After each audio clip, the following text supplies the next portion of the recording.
Bueno, vamos a iniciar esta pequeña charla que no durará, espero yo, más de 20 minutos sobre la película Hill House.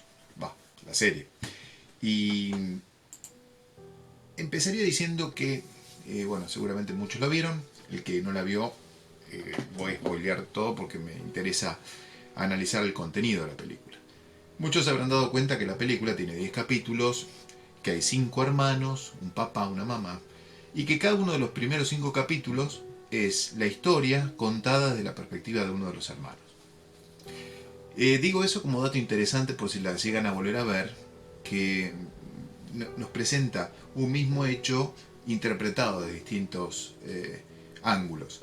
Y si la vamos a analizar desde la psicología me parece muy importante, porque el mundo no es lo que ocurre en el mundo, sino la interpretación que le damos nosotros a lo que ocurre en el mundo.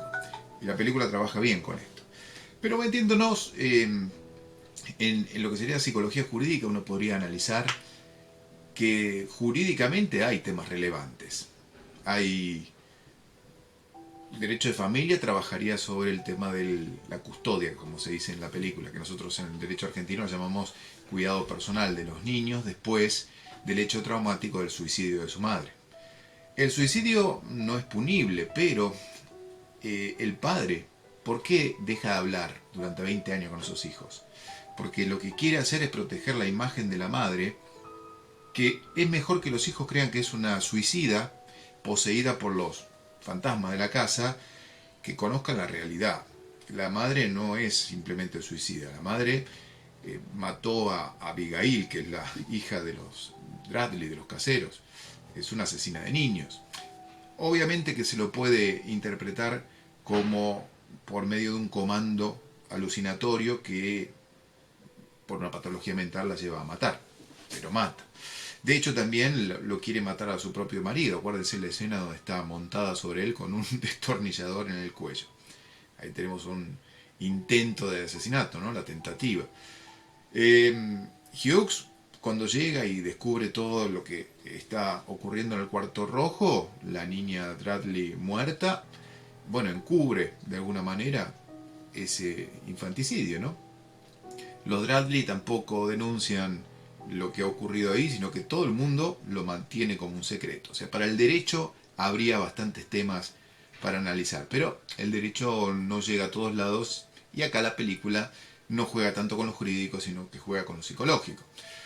Y lo psicológico, para empezar, entonces, tenemos acá una mujer que está en un entorno familiar con un hombre que oficia como marido y padre, y ella como madre de esas niñas y esos niños, habita esa casa.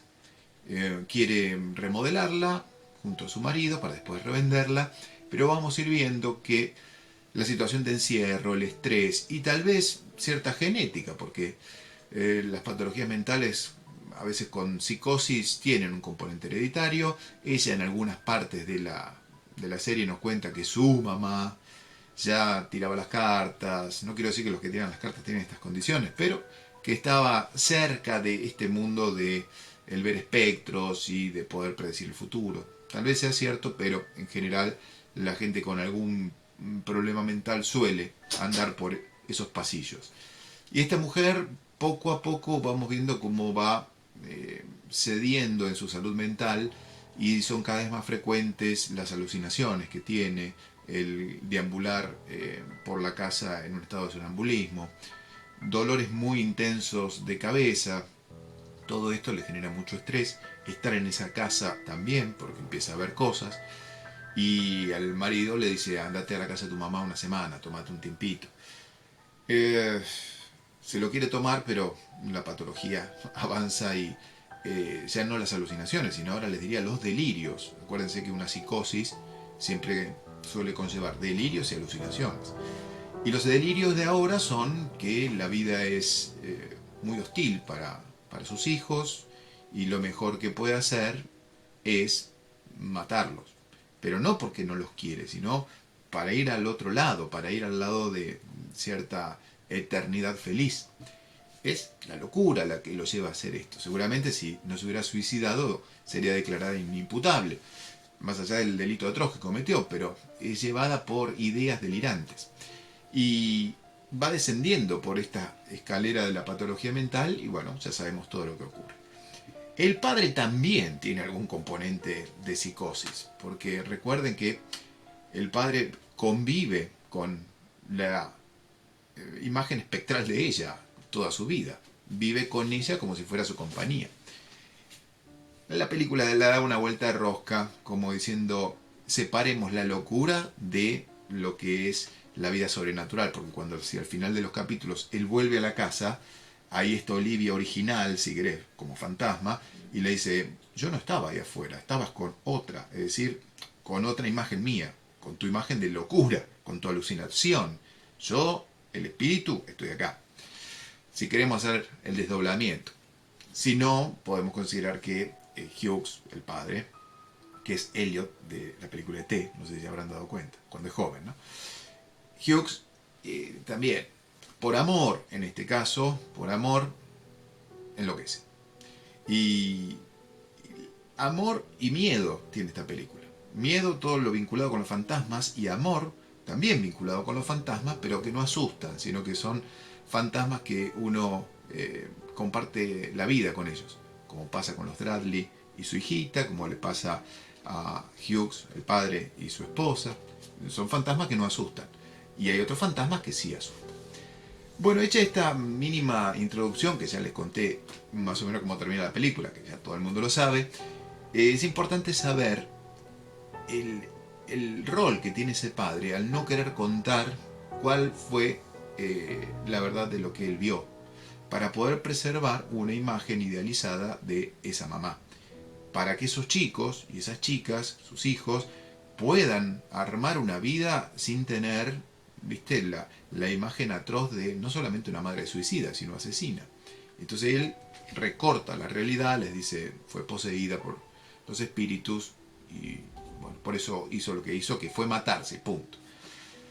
Pero empiezan a aparecer los fantasmas en los hijos todo el tiempo. Y los fantasmas, noten que nunca hablan, siempre quieren hablar y no pueden hablar.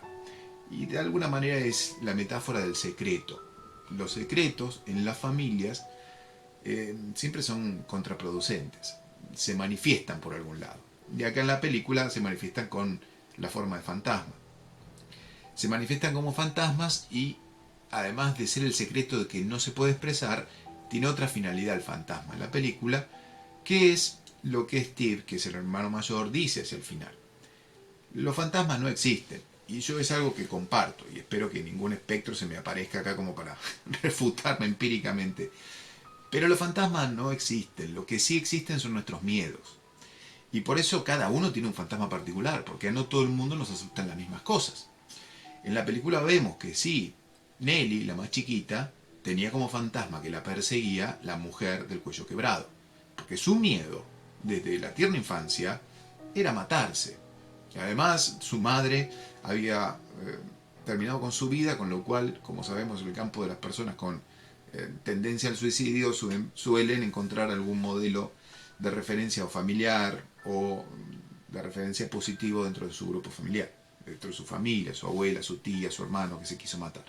O sea, para Nelly el fantasma es matarse, y por eso que su fantasma es esa mujer del cuello quebrado, es su proyección matándose. El fantasma de Luke, el hermano adicto, fíjense que tiene que ver con cómo se ha formado la personalidad de Luke. Luke siempre ha sido el ignorado en esa casa. Cada vez que él cuenta algo no le creen. Él cuenta durante toda la serie que juega con Abigail, que hacia el final sabemos que es verdad, pero no le creen. Entonces él cree, no porque es chiquito, no cree que está loco porque es chiquito, pero él no cree en sí mismo. Él se empieza a no creer en sí mismo. Y entonces si vos no crees en vos mismo, el día de mañana no servís para apostar por vos, para confiar en vos. Entonces tenés dificultad en los trabajos, o en las relaciones de pareja, o en cualquier impronta que quieras generar en el mundo un cambio. Si vos no confías en vos, no podés hacer que los demás tampoco confíen en vos. Y encuentra en las drogas la forma de calmar esa falta de confianza, esa angustia y esa depresión que tiene, y también los fantasmas que le aparecen. Y los fantasmas de Luke, fíjense que siempre le dan la espalda. Hasta los fantasmas le dan la espalda. Son fantasmas que le aparecen de espalda y lo siguen de espalda. Y él los ve enormes, altísimos. Una porque empezó a imaginarlos desde pequeño, pero otra también porque él se ve chico. El fantasma de él es sentirse minúsculo. Ese es su fantasma. Ese es su fantasma. En Nelly y en Luke son fantasmas fetiches, ¿viste? Que asustan a cualquiera con esas caras y todo eso. Pero después tenés otros fantasmas, en los hermanos un poco más mayores, que ya no tienen ese maquillaje, ¿no? Y son los fantasmas, por ejemplo, el fantasma del hermano mayor. Es el miedo a que su mujer quede embarazada y que su hijo o hija reproduzca la locura de su propia familia. Entonces él tiene miedo a la formación de una familia.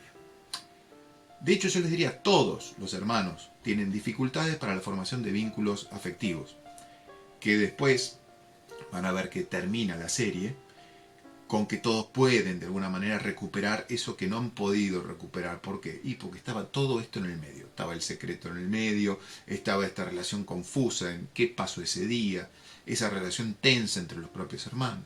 Pero bueno, volvamos a Steve. El fantasma de Steve, que es un hombre ya muy mental, tiene que ver con esto, con el fracaso, con el miedo al fracaso, con el miedo a la familia, con el miedo a reproducir un modelo familiar como el modelo del cual él proviene.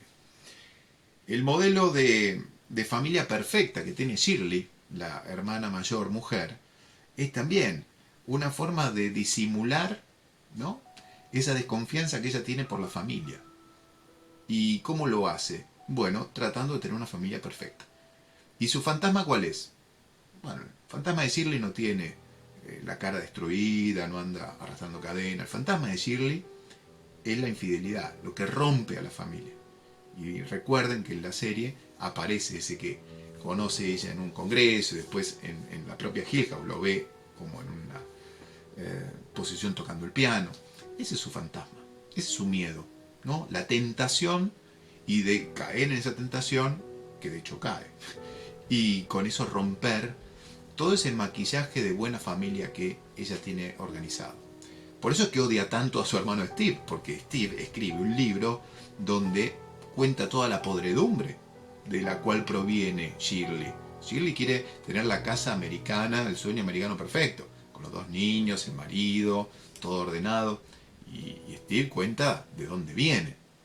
Por eso es que ella lo odia, porque le está rompiendo toda la escenografía que ella monta. Y fíjate vos que su estructura de personalidad es consistente con esta forma de defensa que ella adopta frente al mundo, ¿no? De ponernos la familia ideal. Su forma de personalidad la lleva a adquirir una vocación que es la de funebrera. ¿Para qué? Para poder reconstruir algo que se está pudriendo y darle una apariencia de belleza. Pero las cosas se pudren. Lo que no tiene vitalidad se va pudriendo poco a poco. Y es un poco lo que le va a ir pasando a ella y que les va a ir pasando a todos en sus vidas. Les va a ir pasando a todos. La hermana del medio, Theo, la que tiene sensibilidad casi como sobrenatural, uno podría ver los fantasmas en Theo que tampoco suele ver muchos fantasmas. Todos cada tanto ven fantasmas porque es una película de terror, pero Theo, los fantasmas de Theo, los miedos de Theo son que se la coman a ella, que la devoren, pero que la devoren los otros, es decir, que la usen, que se aprovechen de ella, o enamorarse. Tiene mucho miedo, porque enamorarse es ser comido por el otro. Enamorarse hace que uno deje de tener límites y se deja invadir por el otro. Hay una imagen muy clara donde ella siente que hay un montón de manos que la están como absorbiendo hacia el centro de la Tierra. Ese es el miedo de ella. Y por eso la distancia continua con todas las relaciones humanas en las que está. Y trata mal a la gente porque no quiere vínculo. Y lo de la sensibilidad me pareció una linda metáfora que, claro, como de vuelta, estamos en una película de terror, tiene que tener este sexto sentido. Pero la verdad es que esto le puede pasar a cualquiera, tener esa sensibilidad súper desarrollada. Pero no para detectar si alguien miente o no miente tocándolo, si tiene una vida oscura. Estamos llenos de personas que tienen sensibilidad y que su cuerpo, su propio cuerpo, es sensible al mundo material. ¿Y en qué sentido? Sensible a lo que come. Hay gente que tiene problemas gastrointestinales. Come cualquier cosa y enseguida tiene dificultades para digerir. Hay gente que es muy sensible en la piel. Toca algo y enseguida se irrita, ¿no? O hace mucho calor y se brota. Hay otras personas que son muy sensibles a la luz, la fotofobia. Otras personas que son muy sensibles, si querés, a los ruidos. Es decir, estamos llenos de personas sensibles. Y esa sensibilidad tiene que ver con una dificultad en la adaptación, ¿no? de tu subjetividad al mundo. Y que la película lo muestra. ¿Y qué hace esa gente? Y o toma pastilla, omeprazol, ¿viste? Para no tener dificultades con la sensibilidad digestiva, o se pone guantes, como podría ser la metáfora de la película. ¿Para qué? Para no sentir, para no conectarme, para no sentir y sufrir. Entonces es de vuelta una metáfora de estos organismos que, como humanos que somos, con los millones de años de evolución que tenemos, se supone que no debemos tener estas experiencias de tanta sensibilidad, ni para comer, ni en la piel, ni en los ojos. Pero bueno, algunos sí la desarrollan. ¿Y por qué? Bueno, pareciera que porque en la formación de su subjetividad, los individuos en las familias tienen como esta sensibilidad porque no pueden procesar bien la realidad. O la realidad les duele, ¿no? Esa realidad los daña. Luke enfrenta esa realidad que los daña con las drogas. Theo no la puede enfrentar más que poniéndose los guantes, ¿no? Generando esa distancia. Luke con las drogas. Y en las drogas él encuentra una forma de combatir esa sensibilidad que él también tiene hacia este mundo. Todos pareciera que tienen como mecanismos disfuncionales de adaptarse a ese mundo familiar que les tocó vivir. Porque Hill House te transmite la idea de que Hill House es una casa. Pero después de verla te das cuenta que es una casa nada más. Como le dice el psiquiatra en un momento a Nell. Son paredes, son maderas. Y tiene razón. Tiene razón, salvo que te quieras poner místico o en mística. Pero tiene razón. Hill House no es una casa maldita. Hill House es la familia tóxica que les tocó vivir a todos estos. Una familia Hill House es una familia tóxica, donde hay todos estos problemas que se hablan y algunos que no se hablan, que no se quieren reconocer.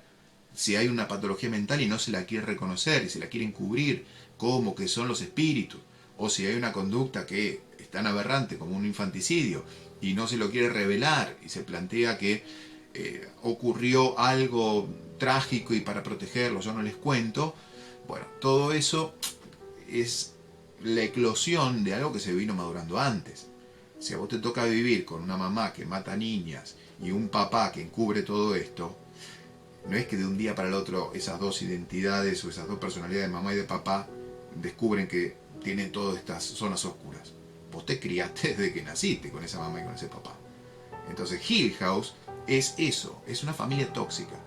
O momentos tóxicos de la familia. Momentos tóxicos. Todos tuvimos un poco de Hill House en nuestras casas, en algunos momentos. Y mucha gente tiene una vida Hill House. Quien es víctima de situaciones de maltrato, de violencia psicológica, física, abuso sexual. Todo eso es Hill House. Todo eso es Hill House. Y uno lo puede sortear, adaptándose de alguna manera. Siendo más resistente, tratándome de olvidar, tratando de formar una familia distinta, cayendo en las drogas o directamente, como le pasa a Nelly, matándose. ¿Y por qué se mata a Nelly? Bueno, un poco por lo que les decía hace un rato. Cuando hay un suicidio en la familia, no es poco frecuente que haya más suicidas en la familia. De hecho, hay familias suicidas, que siempre hay alguien que se mata por generación. Y el suicidio de Nelly lo que genera, para mí, que yo cuando preparaba esta charla, para mí es la santa Nelly. La santa, ¿por qué es la santa?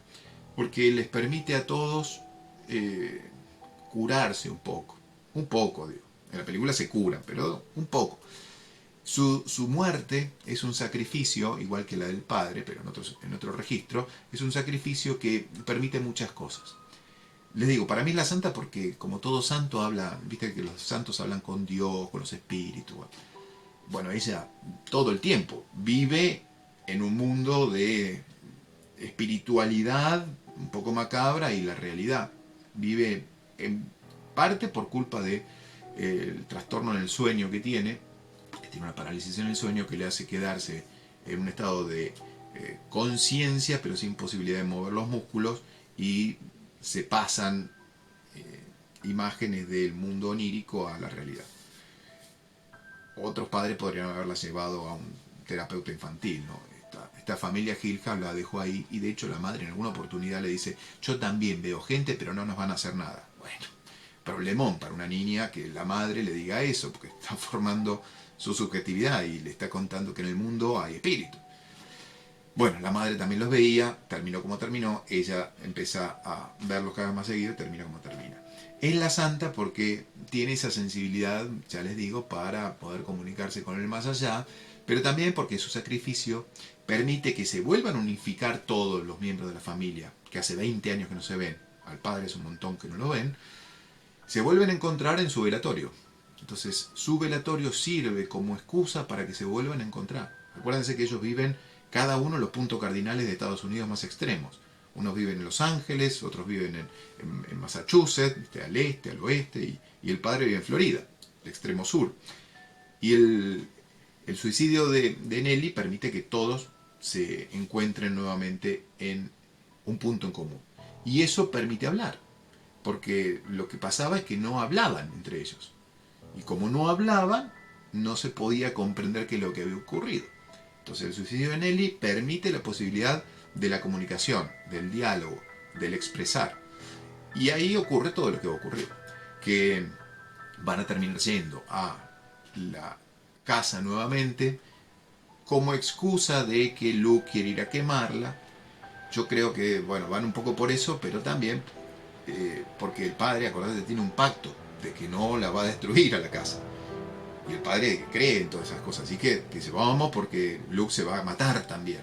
Yo no sé si Luke se iría a matar, y además quemar una casa con nafta no es tan complicado. Me parece que él va porque tiene que cumplir el pacto. Y también ese periodo les ha permitido a ellos hablar. Y cuando van al cuarto rojo, bueno, un poco con metáforas y con imágenes y presencias que aparecen, la santa, Nelly, los perdona a todos, ¿no? Ven ellos también cuáles son sus miedos, los reconocen a sus miedos. Ahí es donde donde Steve ve la panza de su mujer, negra, ¿no? Como oscurecida, donde Shirley recuerda a su amante, donde Theo se siente mal por su ira continua y Nelly la perdona. De alguna manera sería como la metáfora de que todos tenían un problema traumático que le frenaba su avance en la vida emocional. Y al volver a ese lugar, como suele ocurrir en las terapias, la gente va, no sabe por qué se siente mal, y en algún momento caen en la cuenta de cuál fue el hecho traumático o qué situación le generó determinada emoción negativa o algo traumático para ellos, que ha sido reprimido, si haces una mirada psicoanalítica, o ha sido anulado. Y recuperando esa información, reelaborándola, resignificándola, vos podés empezar una idea de cura, que es lo que esta película nos muestra. Nos muestra que tras esa situación, tras el hablar, en el fondo es tras el hablar, todos pueden volver a recuperar una vida que va a ser un Hill House, pero con la otra particularidad que tienen los Hill House, que pueden ser situaciones donde el amor se sobrepone al miedo. Y entonces vas a ver la última escena donde la esposa de Steve está embarazada, porque ha logrado romperse ese miedo. Vas a ver en la última escena que Theo, la del medio, la arisca, está en pareja. Vas a ver en la última escena que Shirley, que es la que se ha separado de su marido porque cree confusamente que ha tenido un amorío con su hermana y la cuenta, ¿te acuerdas, no? Está de vuelta reencontrada porque le dijo: necesito que me ames mucho y que entiendas lo que pasó. Shirley tuvo que pedir perdón. Para Shirley pedir perdón, que ella era la mujer impoluta, la perfección moral, tener que pedir perdón es muy duro, pero logró superar la prueba. Y Luke está soplando la velita de una torta que dice 2 años sin caer de vuelta en la tentación. O sea, sin caer de vuelta en enfrentar a los miedos con el consumo de alguna sustancia que lo obnubilara. Entonces todos han logrado matar a sus fantasmas, o por lo menos controlarlos.